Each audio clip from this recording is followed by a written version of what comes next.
When it comes to budget mid-ranges, the Redmi Note series has been the most preferred choice. Not only they're well-spec'd, they hardly face any competition when it comes to the value for money aspect. Asus, which used to dominate this place a few years back and then lost its plot, is trying to make a serious comeback. And its first attempt is by offering the all-new Zenfone Pro M1, and that has very similar specifications to the Redmi Note 5 Pro but offered at a lesser price. So how good a competition is this to the Redmi? What new approach Asus is taking in making this happen? All this and more in our detailed review of the Asus Zenfone Pro M1 coming up next on TechPP.com.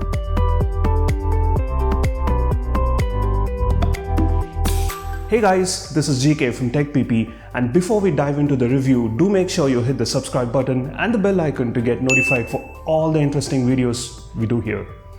When it comes to the design, the Zenfone Max Pro M1 is just like any other phone out there, a typical slab. But the fact that Asus has squeezed in a massive 5000 mAh battery into the phone that is slim enough for comfort and weighs almost the same as the Redmi Note 5 Pro is just amazing.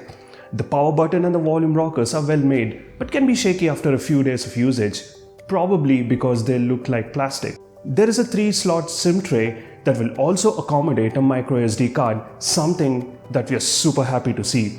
The micro USB port, 3.5mm audio jack and the speaker grill are placed at the bottom. The back houses a pair of primary cameras with a LED flash and a circular fingerprint scanner next to it. The front of the phone houses a 5.99-inch Full HD Plus display with a protective coating, but no Gorilla Glass or anything of that sort. The phone feels good in the hand and is well made overall. The display is surprisingly good for its price range.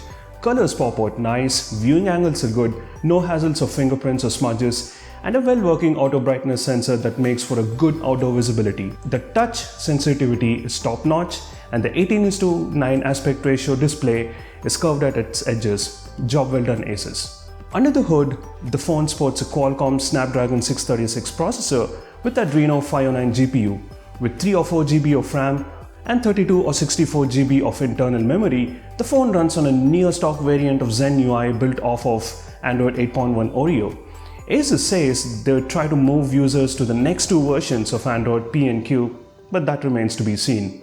Though the software was very flaky and inconsistent to start with, Asus has been very regular in pushing out the updates and things are getting better, but still not convincingly there. Barring Qualcomm's camera app, few Asus's own apps and gestures, there is no bloatware. The overall RAM management still needs improvement, and elongated multitasking may lead to some slowdowns. Hoping Asus would make some necessary optimizations here. The Zenfone Max Pro M1 has support for both fingerprint and face unlocking. As compared to the rest of the competition, they're a tad slow, the fingerprint scanner especially. We have used the Redmi Note 5 Pro and the Pro M1 simultaneously and strongly feel the depth and the size of the scanner is a tad better on the former. Not a big concern though, as one would get used to this phone over a period of time.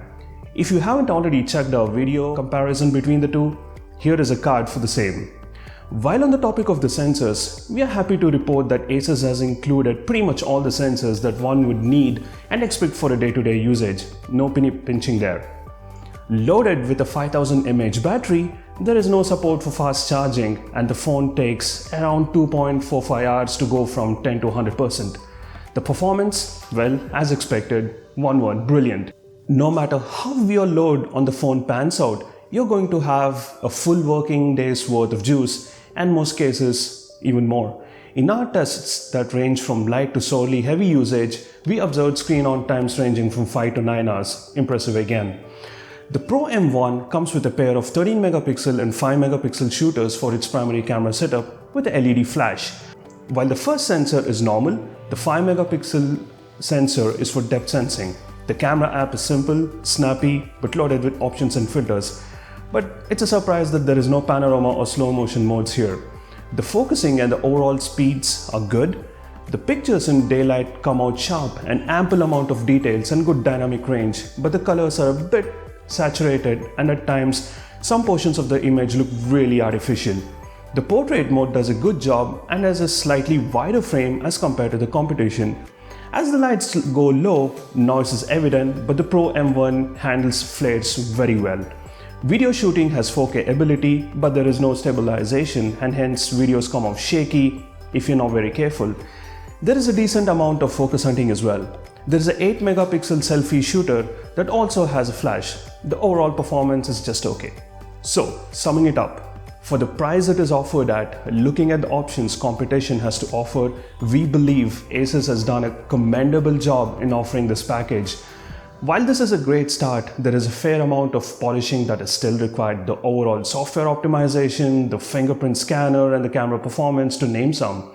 Not that these would pose any major issue for an average user, but resolving these issues would make the Pro M1 a much more convincing choice. The Redmi Note 5 Pro is the closest competition but has better cameras.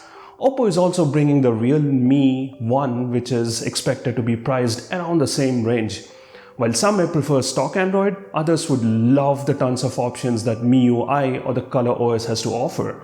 While Gorilla Glass is important for many, the lack of support for 5 GHz Wi-Fi may be a bummer for others. At this price point, there are going to be some minor compromises, but what matters is what you can live with or without on a day-to-day usage without being hampered, and the Pro M1 caters to that. It's hard to get one, but if you did, we are pretty sure it would keep you content. If you made your choice, we would say, may the Zen be with you and so be the tech. Until the next time, this is GK saying goodbye. Take care.